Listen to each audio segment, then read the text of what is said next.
اشرح لي صدري ويسر لي امري واحلل عقدة من لساني يفقهوا قولي رب زدني علما رب زدني علما رب زد فزد آمين ثم آمين.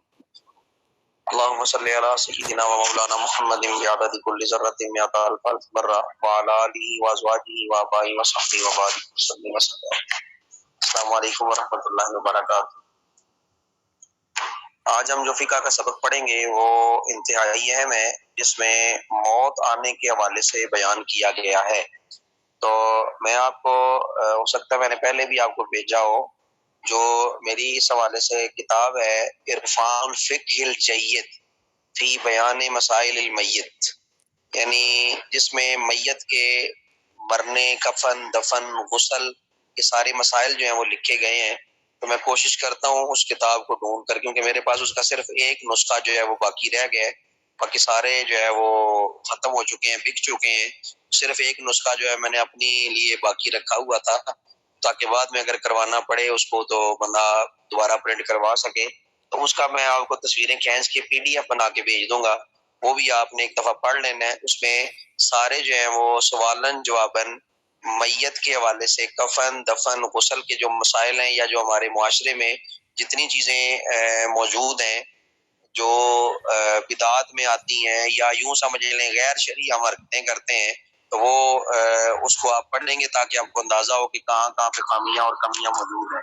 تو میں PDF بنانے کی کوشش کروں گا، وقت ملا تو میں ضرور جو ہے وہ شیئر کروں گا. اگر کسی کے پاس ہے تو وہ شیئر کر دے، ٹھیک ہے؟ اگر کسی کے پاس بھی ہے، میرے خیال میں نے بھیجا تھا کسی کو یہ، تو اگر کسی بچی کے پاس ہے تو وہ گروپ میں جو ہے شیئر کر دیں، تاکہ مجھے پھر جو ہے وہ محنت نہ کرنی پڑے تصویریں کھینچ کے PDF بنانے والی.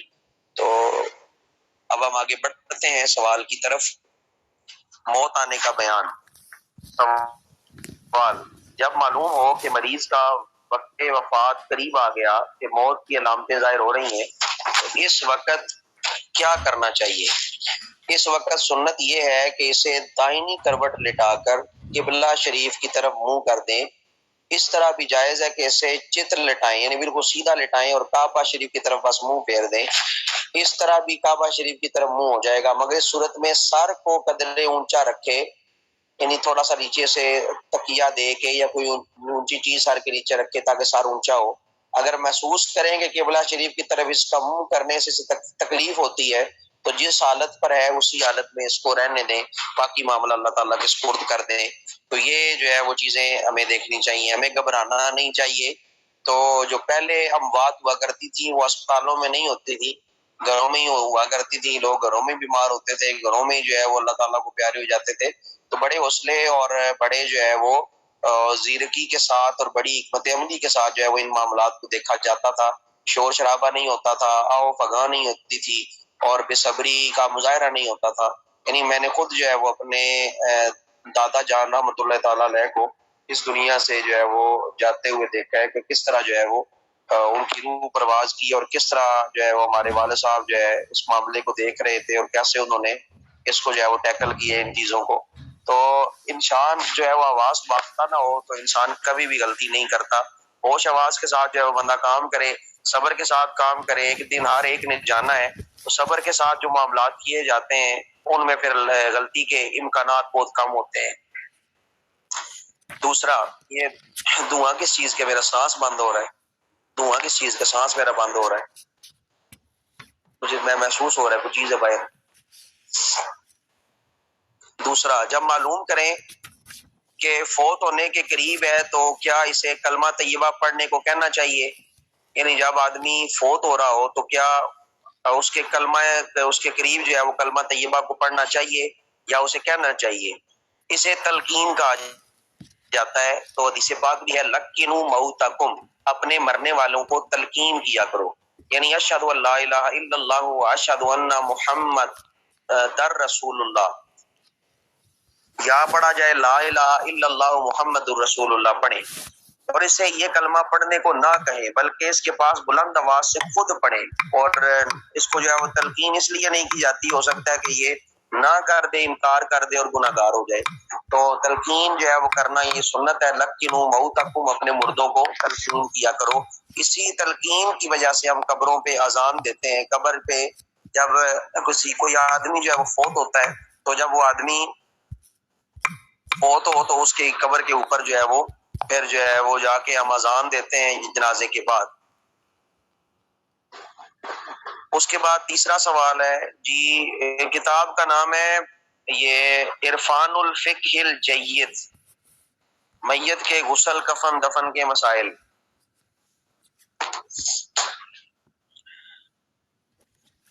مجھے سانس کا مسئلہ بن رہا ہے، کوئی چیز ہے کر رہے ہیں یہ دعائیں، دیکھو ذرا میں پڑھا رہا ہوں دعائیں۔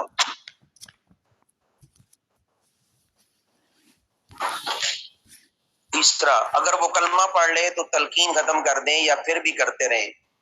یعنی کلمہ شریف اگر کوئی بندہ پڑھ رہا ہے تو اگر وہ آدمی مرنے والا کلمہ پڑھ لے تو کیا تلقین کو ختم کر دیں یا پھر بھی اس کو تلقین کرتے رہیں؟ جب اس نے کلمہ پڑھ لیا تو تلقین بند کر دیں۔ ہاں، اگر کلمہ پڑھنے کے بعد اس نے کوئی بات کی تو پھر تلقین کریں، یعنی اس کا آخری کلام لا الہ الا اللہ محمد رسول اللہ جو ہے وہ ہونا چاہیے، ٹھیک ہے، اس کا آخری کلام لا الہ الا اللہ محمد رسول اللہ ہونا چاہیے۔ چوتھا، تلقین کرنے والا کوئی خاص آدمی ہونا چاہیے یا ہر شخص کر سکتا ہے؟ بہتر یہ ہے کہ جو تلقین کرنے والا ہو وہ نیک آدمی ہو، اس کے پاس اس وقت نیک جو ہے وہ مرد یا نیک کوئی جو ہے وہ عورت موجود ہو، اگر اس کی جو ہے وہ محرم میں سے ہے تو نیک مرد یا نیک آدمی جو ہے اس کے پاس یا نیک عورت اس کے پاس موجود ہونی چاہیے۔ پرہیزگار لوگوں کا ہونا بہت اچھا ہے، ایسا نہ ہو کہ تلقین کرنے والا وہ شخص ہو جو اس کے مرنے پر خوش ہو، یعنی یہ نہ ہو کہ جو ہے وہ ایسا بندہ ہو جو دشمنی نکال رہا ہو اور دشمن ہو، اور جس طرح کیا کہتے ہیں آستین کا سانپ نہ ہو جو ہے وہ اس کو غلط تلقین کرتا رہے اور بندہ جو ہے وہ مرتے وقت جو ہے وہ غلط کلمہ پڑھ جائے اور دنیا سے جو ہے وہ اسی طرح رخصت ہو جائے، ایمان کی حالت سے بھی جو ہے وہ جاتا رہے۔ کیا اس وقت کچھ پڑھنا بھی چاہیے؟ اس وقت سورہ یاسین کی تلاوت کرنی چاہیے، خوشبو کا کرنا بھی مستحب ہے، خوشبو کے لیے اگر بتیاں وغیرہ سلگا سکتے ہیں تو یہ جو ہے وہ اس کے قریب کر سکتے ہیں آپ، لیکن سورہ یاسین پڑھنا زیادہ جو ہے وہ افضل ہے۔ کیا موت کے وقت اس کے پاس حیض اور نفاس والی عورتیں آ سکتی ہیں، یعنی ناپاک عورتیں اس کے پاس آ سکتی ہیں؟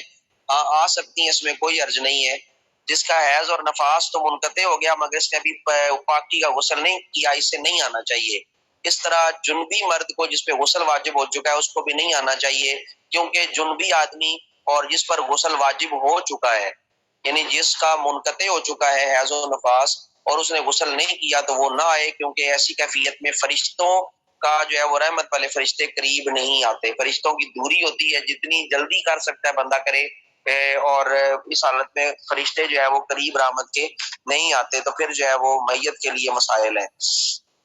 تو یہ سوال بھی میں نے اپنی کتاب میں شامل کیا تھا، کسی نے سوال پوچھا تھا، تو اکثر یہاں پر رواج یہ ہے کہ عورتوں کو نکال دیا جاتا ہے اس طرح کہ نہیں تم چلی جاؤ، تم نکل جاؤ، تو اس میں پھر جو ہے وہ ایک ریسٹرکشن ہے اس کا خیال رکھا جاتا ہے۔ ایسے وقت اگر گھر میں کتا ہو تو کیا حکم ہے؟ ایسے وقت میں نہ تو گھر میں کتا ہونا چاہیے نہ ہی تصویر، اگر یہ چیزیں ہوں تو فوراً نکال دیں، کیونکہ جہاں یہ ہوتی ہیں وہاں رحمت کے فرشتے نہیں آتے۔ کتے کا سوال بھی کیا تھا، تو اس کا اصل مسئلہ یہی ہے، صرف فقہاء نے اس حد تک اجازت دی ہے کہ اپنی حفاظت کے لیے اگر کوئی رکھتا ہے تو ٹھیک، ادروائز یہ جائز بالکل نہیں ہے۔ اپنی حفاظت اس نے کیا کرنی ہے؟ فرشتے اس کے ساتھ 72 فرشتے اللہ تعالیٰ نے انسان کی حفاظت کے لیے مقرر کیے ہوئے ہیں، تو پھر اسے کتا رکھنے کی کیا ضرورت ہے؟ جب اللہ تعالیٰ اس کا محافظ ہے، اللہ تعالیٰ اس کا نگہبان ہے، اور اللہ نے اس کی حفاظت کے لیے 72 فرشتے مقرر کیے ہوئے ہیں، ہر آدمی کے ساتھ 68 سے لے کے 72 فرشتے موجود ہوتے ہیں، یہ حدیث پاک ہے باقاعدہ، تو پھر اسے جو ہے وہ کیا ضرورت ہے کتے رکھنے کی؟ تو جہاں پر کتا ہو وہاں پر کبھی بھی فرشتے رحمت کے داخل نہیں ہوتے، یہی حکم تصویر کا ہے۔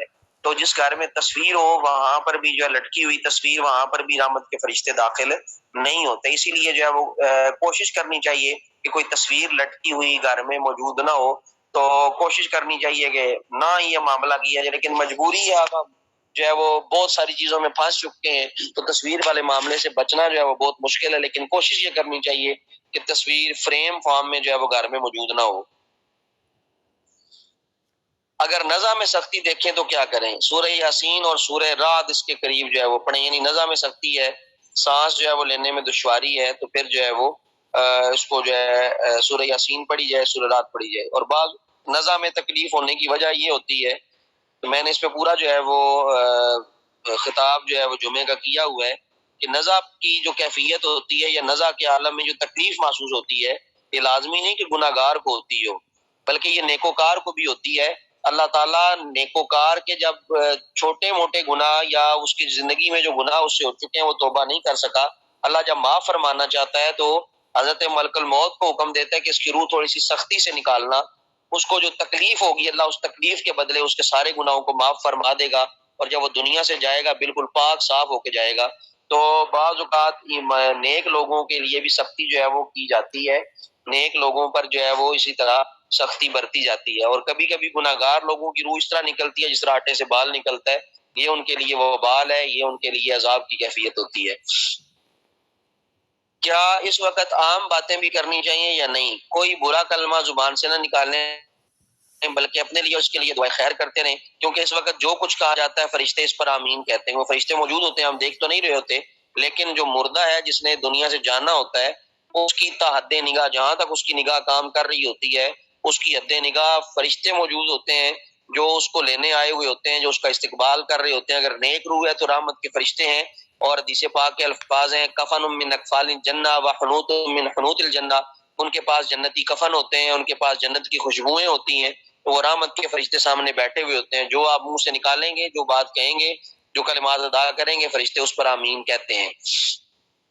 جب بندہ فوت ہو جائے یعنی اس کی روح نکل جائے تو پاس بیٹھنے والے کیا کریں؟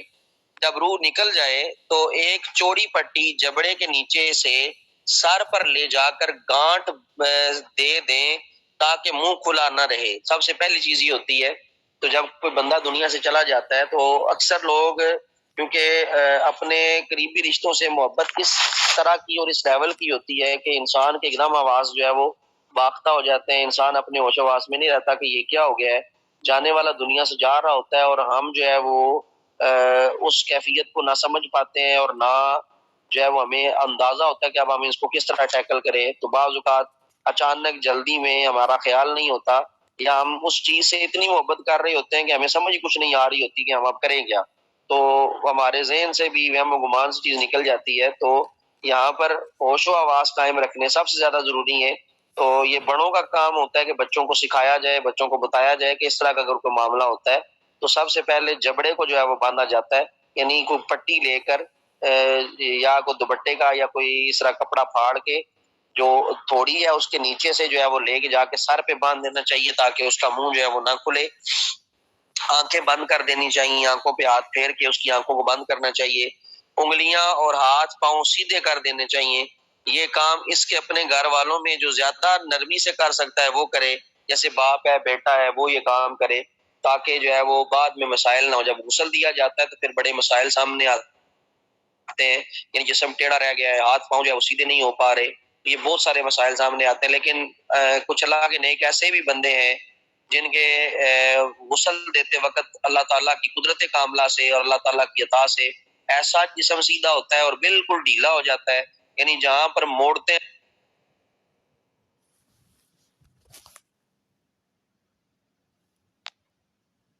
ان کی کیفیت جو ہے بالکل جو ہے وہ پھر درست ہو جاتی ہے.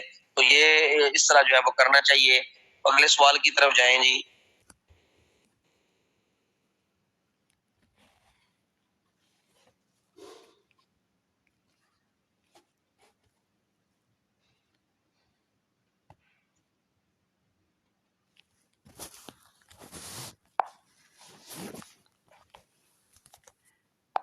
کیا آنکھیں بند کرتے وقت کچھ پڑھنا چاہیے؟ جب آپ مردے کی آنکھیں بند کر رہے ہوں تو کچھ پڑھنا چاہیے. ہم لوگ تو ڈر جاتے ہیں نا کہ اب مردہ ہے پتہ نہیں کیا ہوگا، ہم قریب بھی نہیں جاتے، ہمیں خوف آنا شروع ہو جاتا ہے. تو یہ میں نے اپنی آنکھوں سے بھی اس کا مشاہدہ کیا ہوا ہے. ایک جو ہے وہ رمضان مبارک میں، یہ کافی عرصے کی بات ہے، پوتی ہوئی ہمارے پڑوس میں بچوں کے والد صاحب دنیا سے چلے گئے. یہ روزے کی کیفیت میں تھی، افطاری کے بعد تو رخصت ہوئے. اب جب غسل دینے کی باری آئی تو میں اور میرے والد صاحب غسل دینے کے لیے گئے، پڑوسی تھے ہمارے، قریب تھے. تو ان کے بچے ڈر رہے تھے ہاتھ لگانے سے، خوف تھا ان کو پتہ نہیں کیا ہو جائے گا. ان کو سمجھایا، ان کو ان چیزوں کے بارے میں آگاہ کیا کہ یہ کچھ بھی نہیں کریں گے، یہ دنیا سے جا چکے ہیں، جسم ہے صرف ایک، آپ پتہ نہیں کس چیز سے ڈر رہے ہیں۔ تو ان کو سمجھایا گیا، تب جا کے بیٹوں نے غسل دیا، بیٹے غسل دینے پہ آمادہ ہوئے، ان کو طریقہ سکھایا گیا۔ تو اپنے بچوں کی تربیت جو ہے وہ اس طرح کی اسلامی کریں تاکہ بچے جو ہیں وہ ان چیزوں کو سمجھیں، ان چیزوں کو مشکل نہ لیں اور بڑی آسانی اور نرمی کے ساتھ یہ معاملات کریں، کیونکہ جتنا رازدار آپ کا بچہ ہو سکتا ہے اتنا کوئی اور نہیں ہو سکتا۔ تو اسی وجہ سے اپنے بچوں کو غسل، کفن، دفن، یہ چیزیں سکھائیں تاکہ جو ہے وہ اگر کوئی مشکل وقت آ بھی جاتا ہے تو کوئی اپنا ہی اس معاملے کو دیکھے۔ دعا کیا پڑھنی چاہیے؟ بسم اللہ وعلی ملت رسول اللہ لیسر علیہ امرہ وسہل علیہ ما بعدہ واسعدہ بلقائک واجعل ما خرج الیہ خیر مما خرج عنہ۔ اس کا ترجمہ یہ ہے، بسم اللہ، اللہ کے نام سے شروع ہے، وعلی ملت رسول اللہ، اور رسول اللہ صلی اللہ علیہ وسلم کی ملت اور طریقے پر ہے، لیسر علیہ امرہ، اللہ تعالیٰ اس کا معاملہ آسان کر دے، وسہل علیہ ما بعدہ، اے اللہ اس کے بعد کے معاملے کو بھی آسان فرما دے، واسعدہ باللقاء، اے اللہ تعالیٰ تجھے اپنی جو ہے وہ ملاقات کے ساتھ سعادت عطا کرے، واجعل ما خرج الیہ خیر مما خرج عنہ، اور واجعل بنا دے ما خرج الیہ جو اس کی طرف نکلا، خیرن خیر میں سے، مما خرج عنہ یعنی جو کچھ بھلائی ہے اللہ تعالیٰ اس کے لیے مقرر فرما دے۔ تو یہ دعا جو ہے وہ پڑھنی چاہیے۔ اس کے علاوہ اور کیا کرنا چاہیے؟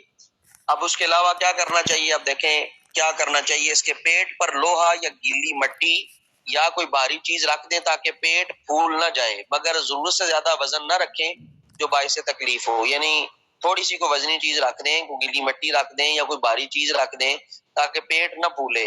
تو یہ چیز بھی ہم نہیں دیکھتے، نہ ہم احتیاط کرتے ہیں۔ اور جب عورتیں آتی ہیں یہ جو تعزیت کے لیے آتی ہیں، پھر وہ طرح طرح کی باتیں کرتی ہیں گھروں میں جا کے، دیکھیں جی گھر والوں کو خیال نہیں تھا، آنکھیں کھلی رہ گئی جی، انہوں نے پتہ ہی کوئی نہیں، اس کے ہاتھ ٹیڑے رہ گئے، انہوں نے پتہ ہی کوئی نہیں، اس کا منہ کھلا ہوا تھا، ان کو پتہ ہی نہیں کرنا کیا ہے، پیٹ اس کا پھولا ہوا تھا۔ تو طرح طرح کے میت کے پھر عیب جو ہے وہ گنوانے شروع کر دیتی ہیں۔ تو ان چیزوں سے بچنے کے لیے بھی جو ہے یہ چیزیں آپ کو سیکھنا ضروری ہیں۔ اس کے بعد ہے میت پر کپڑا ڈالیں یا نہ ڈالیں۔ میت کے سارے جسم پر کپڑا ڈال دیں اور اسے چرپائی یا تخت وغیرہ کسی اونچی چیز پر رکھیں، زمین پر ہرگز نہ رکھیں۔ جس طرح غسل دینے سے پہلے عام طور پر فوتگی کوئی ہو جاتی ہے تو گھر میں چرپائی رکھی جاتی ہے، تو اس کے اوپر ایک مکمل جو ہے وہ کپڑا ڈال دیا جاتا ہے، وہ جس طرح کا مرضی ہو، جس رنگ کا مرضی ہو، تو کپڑا اس کے اوپر جو ہے وہ ڈال دیا جاتا ہے، تو اس کو زمین پر نہیں رکھنا چاہیے۔ اگر مرتے وقت منہ سے کفر کا کلمہ نکل جائے تو کیا اس پر کفر کا حکم ہوگا؟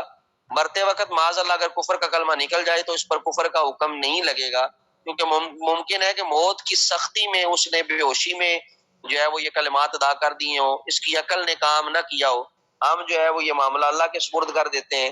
لیکن اگر وہ ہوش و حواس کے ساتھ باقاعدہ ہوش و حواس میں وہ کلمہ پڑھتا نہیں ہے یا انکار کر دیتا ہے یا کوئی دوسرا کلمہ پڑھ لیتا ہے تو پھر جو ہے وہ معاملہ الگ ہو جائے گا۔ لیکن اگر وہ موت کی سختی کی وجہ سے کوئی کلمہ کفر منہ سے نکال دیتا ہے تو پھر کبھی بھی اس کے اوپر جو ہے وہ کفر کا حکم نہیں لگایا جائے گا۔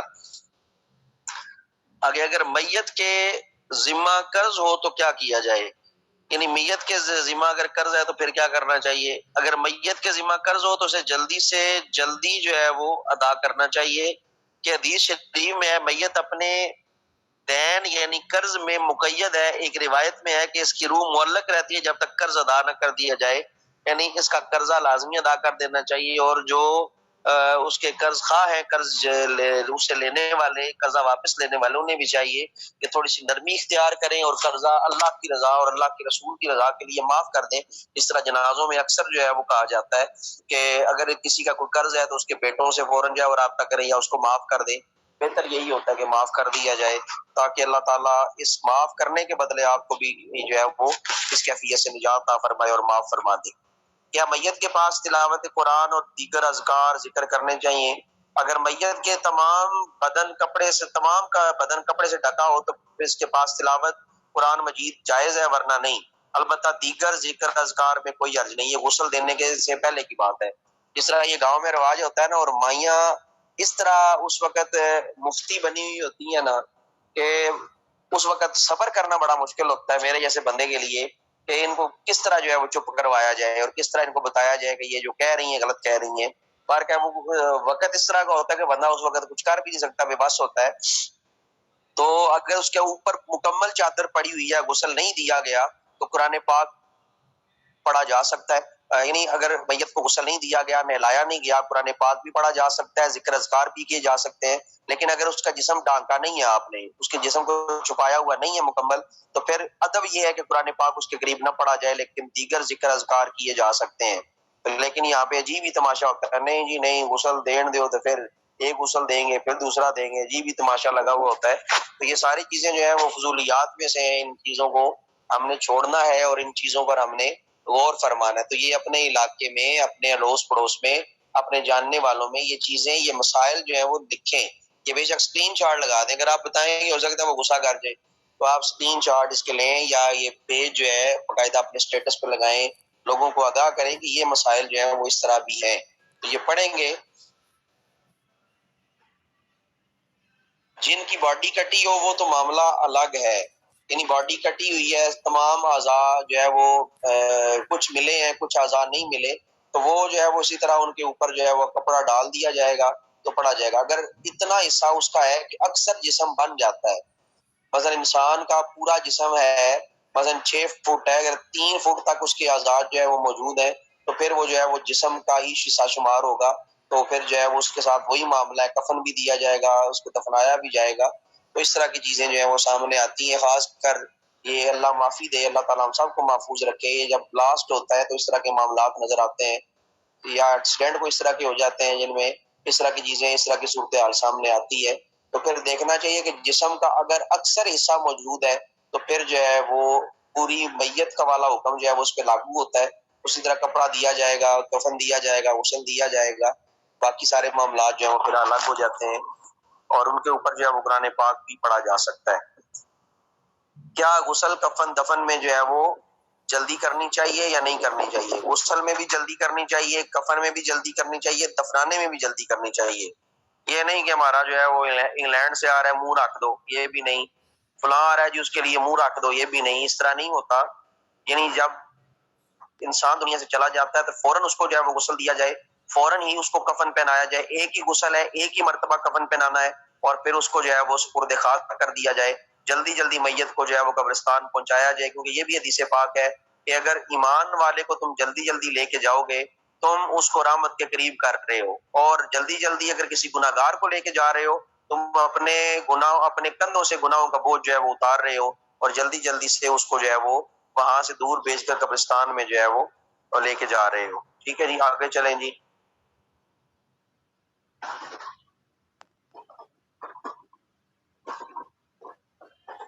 کیا فوت ہونے کی اطلاع میت کے پڑوسیوں، دوستوں، رشتہ داروں کو دینی چاہیے؟ ہاں دینی چاہیے. جس طرح جو ہے وہ اس کا مقصد یہ ہوتا ہے کہ جنازے میں کثرت ہو. جتنی کثرت ہوگی اتنی دعا ہوگی، جتنی دعا ہوگی اتنی بخشش کے امکانات موجود ہیں. اسی لیے حدیث پاک میں بھی ہے کہ جس کے جنازے میں 40 آدمی ہوں اس کی جو ہے وہ مغفرت ہو جاتی ہے. یا جس کے جنازے میں 3 صفحے موجود ہوں اس میں ایک اللہ کا ولی ہے. 40 کے بارے میں بھی ہے، جس میں 40 صفحے ہوں ان میں ایک اللہ کا ولی جو ہے وہ لازمی موجود ہوتا ہے، تو اس کی جو ہے وہ بخشش اور مغفرت کے امکانات ہوتے ہیں. اگر میت نیک ہے تو سارے بخشے جائیں گے، اور اگر میت گناہ گار ہے تو ہو سکتا ہے کوئی ایک ایسا نیک بندہ ہو جس کی آنے کی وجہ سے سب کے جو ہے وہ گناہ معاف ہو جاتے ہیں. لیکن میں نے کچھ ایسے جنازے سیاسی بھی دیکھے ہیں کہ ایک یہ ہمارے ساتھ گاؤں ہے تھوڑا سا دور کر کے، میں گاؤں کا نام نہیں لیتا، بہرحال ان کا ایک سابقہ کونسلر جو ہے وہ بندہ فوت ہو گیا. ہمارے ایک کولیگ تھے، ان کے والد صاحب تھے، تو جنازے پہ جانا پڑا. میں نے خود دیکھا موجودہ ایم پی اے اور موجودہ ایم این اے جنازے کے بعد آئے ہیں، اور نہ ان کا وضو تھا، اور آگے بس کھڑے رہے. جنازہ بھی انہوں نے نہیں پڑھا، اور کھڑے رہے کیونکہ ہم آخری صاحب میں تھے، بالکل ہمارے قریب کھڑے رہے. جنازہ انہوں نے پڑھا ہی نہیں، لیکن اس کے باوجود اس کے بعد وہ اس طرح مل رہے تھے جس سے سب سے زیادہ افسوس ان کو ہے. تو بعض ایسے بھی لوگ جو ہیں وہ جنازے میں موجود ہوتے ہیں. تو سیاسی جنازے بعض اوقات بڑے ہو جاتے ہیں، تو کہنے والی بات نہیں ہوتی. اللہ چاہے تو 2-3 آدمیوں والے جنازے کو بخش دے، اور چاہے تو اللہ تعالیٰ جو ہے وہ سینکڑوں والوں کو رد کر دے. تو یہ اللہ تعالیٰ کے فضل اور عنایت کی بات ہوتی ہے کہ جسے چاہے جو ہے وہ اللہ تعالیٰ اپنے فضل اور عنایت سے بخشش عطا فرمائے.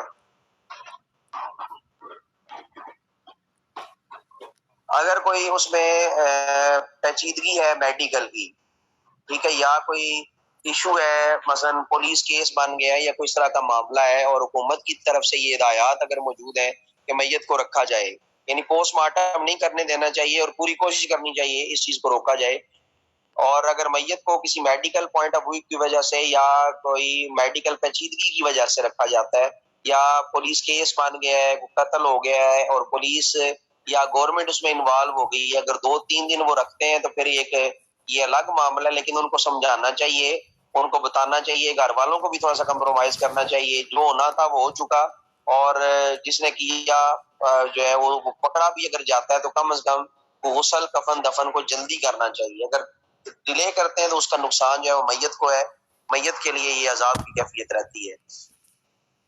کیا بازار اور شارع عام میں اس کی موت کا بلند آواز سے اعلان کرنا جائز ہے؟ بعض علماء نے اسے مکروہ کا ناپسندیدہ کا، مگر صحیح یہی ہے کہ اس میں حرج نہیں ہے، بڑے بڑے القابات سے میت کا اعلان نہیں کرنا چاہیے، جہالت کا طریقہ ہے، ٹھیک ہے جی، مثلا جی یہ پھر شروع ہی ہو جاتے ہیں نا، فلاں کا جی فلاں کا فلاں ابن فلاں فلاں ابن فلاں فلاں کا بیٹا فلاں کی پھپھو فلاں کی دادی فلاں کا یہ، یعنی پورا شجرہ پڑھ کے پھر بتاتے ہیں جی فلاں بندہ فوت ہو گیا، تو یہ بھی جو ہے وہ فقہاء نے منع فرمایا کہ یہ جہالت کا طریقہ ہے، اتنے القابات کے ساتھ اس کے جو ہے وہ اعلان نہ کیے جائیں۔ اگر اچانک موت سے کوئی فوت ہو جائے تو کیا اس کی تجہیز و تکفین میں بھی جلدی کرنی چاہیے؟ مطلب کسی کی اچانک موت ہو گئی ہے، ہارٹ اٹیک سے، ایکسیڈنٹ سے، کسی بھی وقت، جب تک موت کا یقین نہ ہو جائے تجہیز و تکفین ملتوی رکھیں، یعنی جب تک یہ شورٹی نہ ہو، اس طرح بعض اوقات لوگوں کو ہارٹ اٹیک ہوتا ہے اور ہو سکتا ہے وہ کاما میں چلا گیا ہو یا کوئی ایسی کیفیت ہو وہ بے ہوش ہو گیا لیکن آپ کو اندازہ نہیں ہے، جب تک اس پر شورٹی نہ ہو کہ جو ہے وہ بندہ فوت ہو گیا ہے تب تک اس کی تجہیز و تکفین نہیں کرنی چاہیے۔ بعض کیس ایسے ہوتے ہیں کہ دفنایا گیا اور 2-3 دن کے بعد قبروں سے آواز بھی آنا شروع ہو گئی کہ شور کی آواز آ رہی ہے اور طرح طرح کی آوازیں آ رہی ہے، کب قبر کھودی گئی تو بندہ اندر سے زندہ نکلا، یہ کیس ہوئے ہیں 1-2، تو یہ بھی دیکھنا چاہیے، اتنی جلدی نہیں مچانی چاہیے، پورا کسی ڈاکٹر سے، کسی حاذق حکیم یا کسی ماہر ڈاکٹر سے رابطہ کرنا چاہیے تاکہ وہ بتا سکے کہ بندہ اس دنیا سے چلا گیا، ڈیتھ سرٹیفکیٹ جسے ہم عام طور پہ کہتے ہیں وہ مل جائے، اس کے بعد تجہیز و تکفین کا معاملہ کرنا چاہیے۔